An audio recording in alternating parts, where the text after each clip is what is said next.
বাংলাদেশের রাজনীতি নিয়ে এখন দুটো শক্তিশালী বিদেশি পক্ষ খেলছে। এক পক্ষে রয়েছে আমেরিকা এবং ইউরোপ। সঙ্গত কারণে তারা বর্তমান সরকারকে সমর্থন দিতে চাচ্ছে এবং দীর্ঘমেয়াদে সরকার থাকুক, এবং এই সরকারের মাধ্যমে তাদের যে কাঙ্ক্ষিত মাকাম রয়েছে, অর্থাৎ গন্তব্য রয়েছে বাংলাদেশকে কেন্দ্র করে, দক্ষিণ পূর্ব এশিয়াকে কেন্দ্র করে, বে অফ বেঙ্গলকে কেন্দ্র করে, সেই জিনিসগুলো তারা বর্তমান সরকারকে নির্ভরযোগ্য মনে করছে। It's fact. দুই নম্বর হলো ভারত খেলছে বাংলাদেশকে নিয়ে।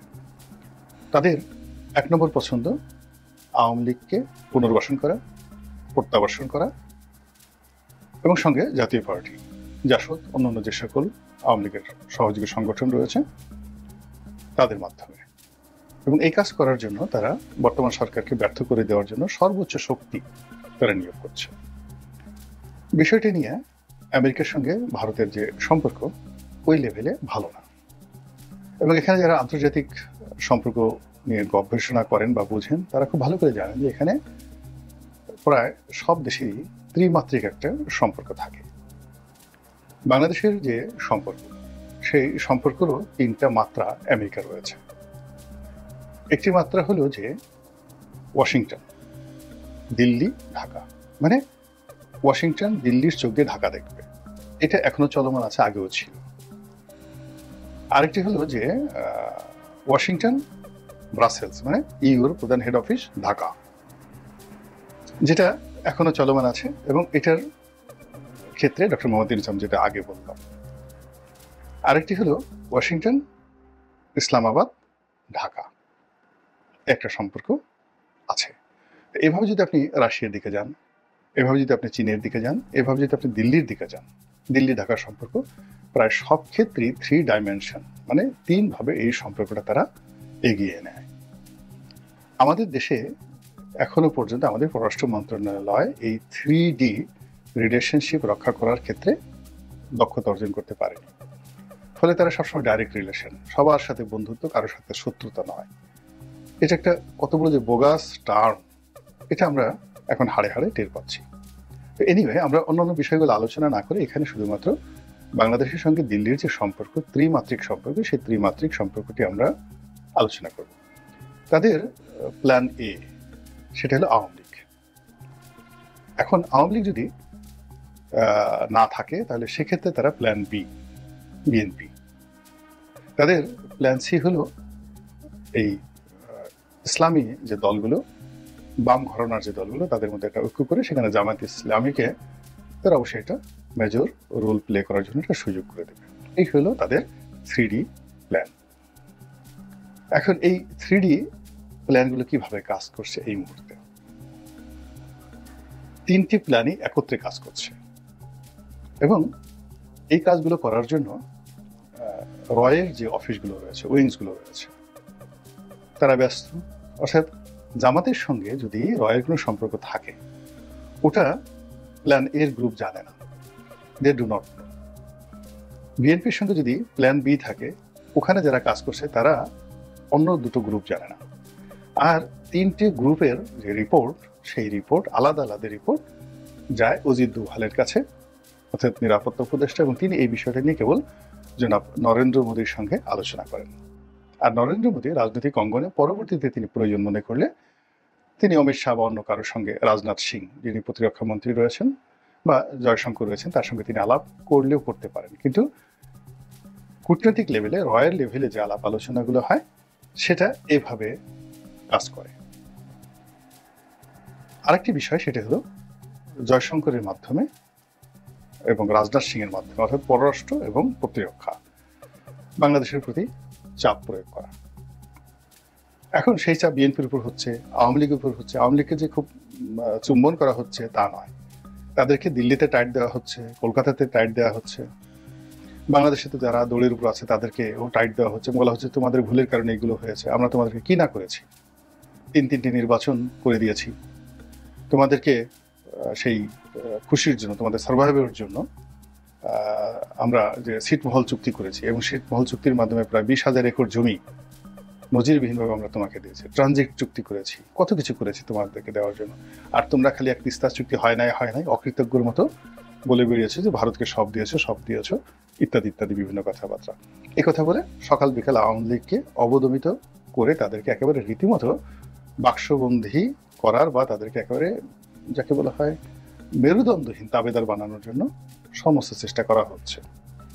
এবং ওখানে আওয়ামী লীগের মধ্যে A team, B team, C team তৈরি করার চেষ্টা চালাচ্ছে। দেশের ভিতরেও তাদের একটা টিম কিন্তু কাজ করছে পলিটিক্যাল লেভেলে, যেটা পররাষ্ট্র মন্ত্রণালয় এবং স্বরাষ্ট্র মন্ত্রণালয়। আর গোয়েন্দা যে কাজগুলো করছে তারা সংগঠিত করছে। এই গেল একটা। এরপর হলো যে বাণিজ্যের যে চাপ এবং তার সঙ্গে সঙ্গে কূটনৈতিক চাপ, এটাও কিন্তু ভারত দেওয়ার চেষ্টা করছে এই তিনটি গ্রুপকেই, যাদেরকে নিয়ে তারা খেলছে।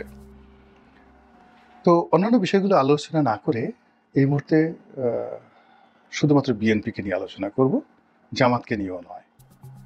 এই কারণ হলো আপনি দেখেছেন যে জামাতের সঙ্গে ভারতের সম্পর্কের যে বিষয়গুলো নিয়ে সারা বাংলাদেশে তোলপাড়। জামাতের যারা দীর্ঘদিনের বন্ধু, পরীক্ষিত বন্ধু, যারা চায় জামাত ক্ষমতায় আসুক, তারা অনেকেই জামাতের এই ভারতমুখিতার কারণে ত্যক্ত বিরক্ত। আবার অনেক সোশ্যাল মিডিয়াতে যারা অ্যাক্টিভিস্ট রয়েছেন তারা অনেকেই বিএনপির সঙ্গে যে ভারতের সম্পর্ক দহরম মহরম, এটা নিয়ে নানা রকম নেতিবাচক যে তথ্য উপাত্ত সহকারে নানা রকম প্রচারণা এবং প্রোপাগান্ডা তারা চালাচ্ছেন। কিন্তু বিএনপির পক্ষ থেকে একেবারে কোনো প্রতিক্রিয়া দেখানো হচ্ছে না, কোনো কিছু বলা হচ্ছে না। ফলে জনমনে ভীষণ রকম আতঙ্ক তৈরি হয়েছে। অনেকে অসম্ভব, এই জিনিসটা একেবারে অসম্ভব, কিন্তু তারপরেও অনেকে সন্দেহ করছেন। যেমন বাংলাদেশ থেকে এখন চলে গেছেন, প্রবাসে আছেন রাকেশ রহমান, একজন তরুণ নেতা ছিলেন, টেলিভিশন টকশোতে আসতেন, খুব রাপ টাপ কথাবার্তা বলতেন। তার বাবা আমার সহকর্মী ছিলেন, আমাদের সঙ্গে এমপি ছিলেন। তার আগে তিনি সরকারি কর্মকর্তা ছিলেন, জয়েন্ট সেক্রেটারি ছিলেন। এইচ.এন. আশিকুর রহমান ওনার ছেলে। ওনারা ধনী, ব্যবসা বাণিজ্য করে বেশ সচ্ছল। তো এই ভদ্রলোক বাংলাদেশে থাকতে তিনি আওয়ামী লীগের পক্ষে খুবই একেবারে নিজুম মজুমদারদের মতোই খুব অ্যারোগেন্টলি তিনি কথাবার্তা বলতেন। কিন্তু বিদেশে যাওয়ার পর তার একটা ভাবোদয় হয়েছে। এখন তিনি অনেক নির্জলা সত্য কথাগুলো বলা শুরু করেছেন এবং তার সেই বক্তব্যগুলোর মধ্যে একটি বক্তব্য আমার দৃষ্টিতে এসেছে, কগনিজেবল।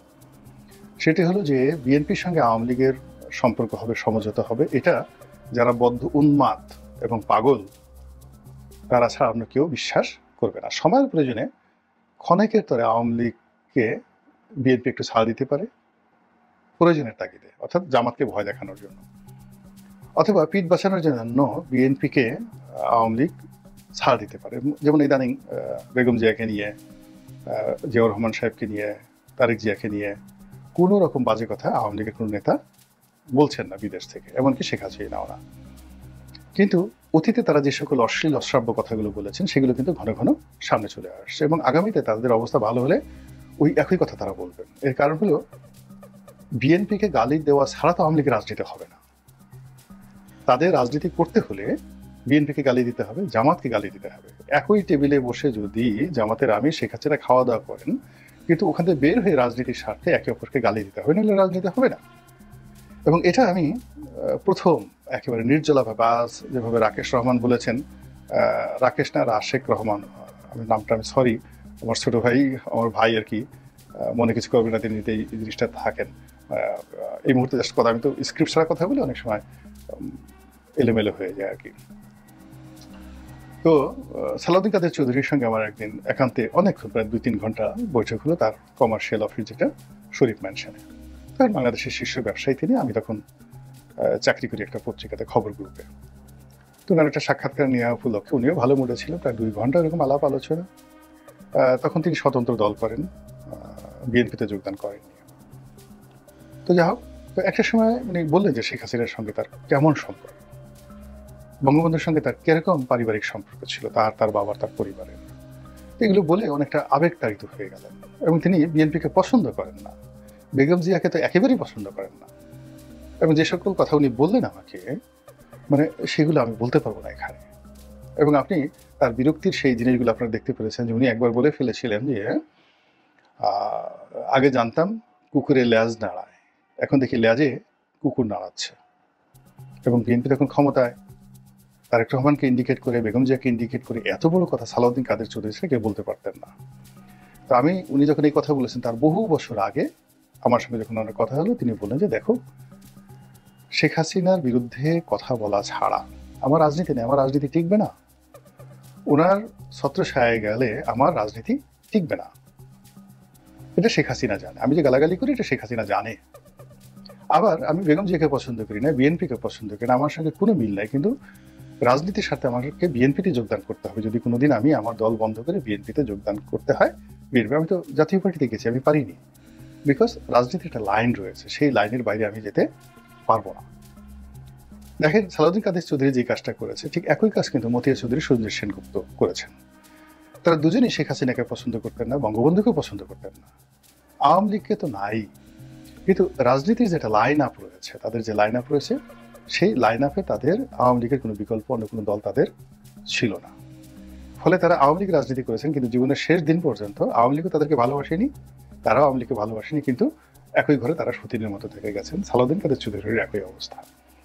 যদি কোয়ালিটি ধরেন, যোগ্যতা ধরেন, তাহলে সালাউদ্দিন কাদের চৌধুরীর নেক্সট ম্যান, মানে বিএনপি নেক্সট ম্যান হওয়া উচিত, সাধারণ সম্পাদক হওয়া উচিত ছিল, সংসদে মানে ডেপুটি লিডার হওয়া উচিত ছিল, বা সবচেয়ে বড় মন্ত্রিত্ব হওয়া উচিত ছিল, কিন্তু সংসদ বিষয়ক উপদেষ্টা বা এরকম কিছু একটা পদপদবি দিয়ে তাকে ওখানেই রেখে দেওয়া হয়েছে। তো ওখানে আপনি বুঝেন যে রিগ্রেটটা কোথায় ছিল এবং কোথায় আছে প্রত্যেকটা রাজনৈতিক দলের।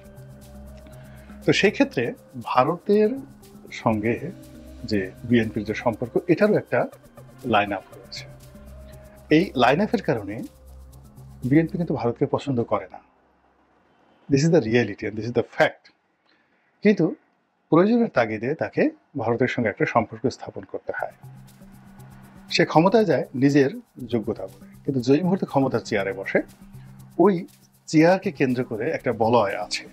প্রত্যেকটা ক্ষমতার চেয়ার, এটা রামায়ণের যুগে ছিল, মহাভারতের যুগে ছিল, নেপোলিয়ন বোনাপার্টের যুগে ছিল, চতুর্দশ লুই ফ্রান্সের রাজা, তিনি যখন ক্ষমতায় বসেন, এবং পৃথিবীর সর্বকালীন অলমোস্ট ৭৬ বছর তিনি রাজত্ব করেছেন। চতুর্দশ লুই ৪ বছর বয়সে তাকে ক্ষমতায় বসানো হয়েছিল। এখন সেই চতুর্দশ লুই যে কর্মটা করেছেন, ঠিক সেম কর্মকাণ্ডটাও বেগম জিয়াকে করতে হবে বা হয়েছে, তারেক রহমানকে করতে হয়েছে বা হবে। এবং এই কারণে কি হয়, ক্ষমতায় যাওয়ার জন্য সে বিএনপি ভারত বিরোধিতা করে, কিন্তু ক্ষমতায় বসার সঙ্গে সঙ্গে তাকে ভারতের সঙ্গে একটা নেগোসিয়েশনে আসতে হয়। এটা খুবই বিশ্রী, ভারতের জন্য খুব অস্বস্তিকর, বিএনপির জন্য খুব অস্বস্তিকর। এবং এই জিনিসটি এখন আবার অপরিহার্য, যেহেতু এখন ক্ষমতার একেবারে দ্বার প্রান্তে। এই দ্বার প্রান্তে যদি প্রকৃতি বিরূপ না হয় বা বিকল্প কিছু না হয়, কোনো দুর্ঘটনা না ঘটে, তাহলে গণতান্ত্রিক প্রক্রিয়াতে বা প্রসিডিউরে বিএনপির ক্ষমতায় না যাওয়ার কোনো কারণ নেই। আর ক্ষমতায় গিয়ে যেহেতু বিএনপি একাধিকবার রাষ্ট্র চালিয়েছে, সে জানে যে সেনাবাহিনীর মধ্যে কি আছে, সে জানে ট্রেড অ্যান্ড কমার্সে কি আছে, সে জানে এখানে রয়ের কতটা কার্যকর ভূমিকা রয়েছে, ইত্যাদি সব বিষয়গুলো। ফলে সে এখন থেকে প্রস্তুতি নিচ্ছে যে কোনো অবস্থাতে যেন মাঠের যে রাজনীতি, ভারত বিরোধী রাজনীতি, এটি যেন এই মুহূর্তে চাঙ্গা না হয়। আর ওটাই এখন বিএনপির যারা প্রতিপক্ষ রয়েছে, তারা ওটাকে বিএনপির অ্যাগেনস্টে ব্যবহার করার চেষ্টা করছে। আর এটাকে বিএনপি কিভাবে মোকাবেলা করবে, বিকজ এখনো পর্যন্ত যেহেতু ক্ষমতা আসার জিনিসটা সম্ভাবনা পর্যন্ত আছে, কিন্তু সার্টেনিটি নাই, কনফার্মেশনটা নেই। তো সার্টেনিটি এবং কনফার্মেশন না থাকার কারণে তাকে মাঠের রাজনীতি কিন্তু এখন পর্যন্ত ঠিক রাখতে হবে। তো এই জন্য বেগম খালেদা জিয়া, যিনি বাংলাদেশে আসছেন, তাকে নিয়ে যেভাবে দিল্লির একটা প্ল্যান আছে, তারপর রয়ের একটা প্ল্যান আছে, জুবাইদুর রহমান যিনি এলেন, তাকে নিয়েও দিল্লির এবং রয়ের একটা প্ল্যান আছে, এবং তারেক রহমান কেন এলেন না, তাকে নিয়েও দিল্লির এবং রয়ের একটা প্ল্যান আছে। এবং যখন কোনো একটা বিষয় মার্কেটিং করা হয়, সেখানে লোভ থাকে, ভয় থাকে, অর্থাৎ ভয়ও তৈরি করা হয়, লোভও তৈরি করা হয়। ফলে বিএনপিকে যে ভারত হ্যান্ডেল করছে, সেখানে বিএনপির মনে যেভাবে ভয় ধরিয়ে দেওয়া হয়েছে, এবং একই সঙ্গে বিএনপিকে আবার লোভ দেখানো হচ্ছে। এখন সেই লোভ এবং ভয় এর মধ্যে আবার ঢুকে গেছে সামাজিক মাধ্যম, যেটা আগে ছিল না। এখন ইউটিউব অনেক শক্তিশালী, ফেসবুক অনেক শক্তিশালী। এখন ঢুকে গেছে এই আঞ্চলিক সমস্যা, যেগুলো আগে ছিল না। এই যে মায়ানমারের সাথে যে সমস্যাগুলো আগে ছিল না, এগুলো তো বিএনপিকে অ্যাসার্টেন করতে হবে, এগুলোকে বিএনপিকে পয়েন্ট আউট করতে হবে এবং সেইভাবে চলতে হবে। এবং সবচেয়ে বড় ব্যাপার হলো যে রাজনীতিতে, যেমন ধরেন আওয়ামী লীগ যদি ক্ষমতা আসে, শেখ হাসিনা প্রধানমন্ত্রী, তারপর জামাত যদি ক্ষমতায় আসে, প্রধানমন্ত্রী হবেন ডক্টর শফিকুর রহমান, আর এনসিপি যদি ক্ষমতায় আসে, প্রধানমন্ত্রী হবেন নাহিদ। এবং এটা তো সবাই, হাসনাত আব্দুল সবাই বলেই দিয়েছে যে ভবিষ্যতের প্রধানমন্ত্রী। কিন্তু বিএনপি এখনো পর্যন্ত তার যে প্রধানমন্ত্রী, সেই প্রধানমন্ত্রীকে সে লাইমলাইট আনতে পারছে না। কে প্রধানমন্ত্রী? তারেক জিয়া না বেগম জিয়া না জুবাইদুর রহমান? কে প্রধানমন্ত্রী? এবং যিনি সেনাপতি হবেন, সেনাপতি তো যিনি হবেন তাকে রণাঙ্গনে থাকতে হবে। এখন রণাঙ্গনের সঙ্গে সেনাপতির দূরত্ব, সেনাবাহিনীর মধ্যে মানে বিএনপি যারা কর্মী আছেন তাদের মধ্যে সুপ্রিম লিডার নিয়োগ করার ক্ষেত্রে বা ধারণা তৈরি করার ক্ষেত্রে এখানে 1% ছাড় দিতে হবে না। রাজনীতি এমন একটা বিষয়, এখানে যদি জনাব তারেক রহমান সাহেবকে সুপ্রিম কমান্ডার হতে হয়, এখানে তার মা বাপ সবাইকে ভুলে যেতে হবে। যেভাবে বাদশা আলমগীর মানে সঙ্গে সঙ্গে সম্রাট শাহজাহানকে অ্যারেস্ট করে ফেলেছেন, ভাইদেরকে মেরে ফেলেছেন, এবং যতদিন এমনকি উনি যে মারা যাওয়ার পরে সম্রাট শাহজাহানকে তিনি দেখতে পর্যন্ত যাননি, তার সঙ্গে কোনো কথাবার্তাই হয়নি। দিস ইজ পলিটিক্স, রাজনীতি। তো এখানে রাজনীতিতে কখনোই ডুয়েল কারেন্সি চলে না, ডুয়েল নেতৃত্ব চলে না। আপনি শেখ হাসিনাকে দেখেন, সে কিন্তু তার নেতৃত্বের ক্ষেত্রে তার মেয়ে, তার বোন, তার ছেলে, তাদেরকে এক সুতো ছাড় দেয়নি।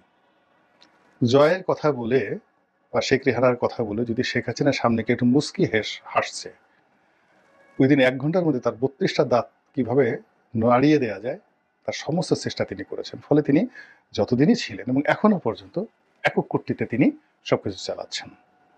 এই জায়গাতে তিনি কাউকে ছাড় দিচ্ছেন না যে ঠিক আছে আমি এখন বৃদ্ধ হয়ে গেছি, আমার পক্ষে জয় বলুক, আমার পক্ষে অমুক বলুক, অমুক বলুক, নো। তো এই জায়গাটাতে কি করছে, র খেলে দিয়েছে বিএনপিকে। বিএনপির মধ্যে খেলে দিয়ে আগে 3টি ধারা ছিল, 2টো ধারা ছিল, লন্ডন, ঢাকা, বেগম জিয়া, তারেক জিয়া, এবং তার মধ্যে এখন জুবাইদুর রহমান চলে এসেছে। আবার জুবাইদুর রহমানের সাথে সাথে কিন্তু দেখেন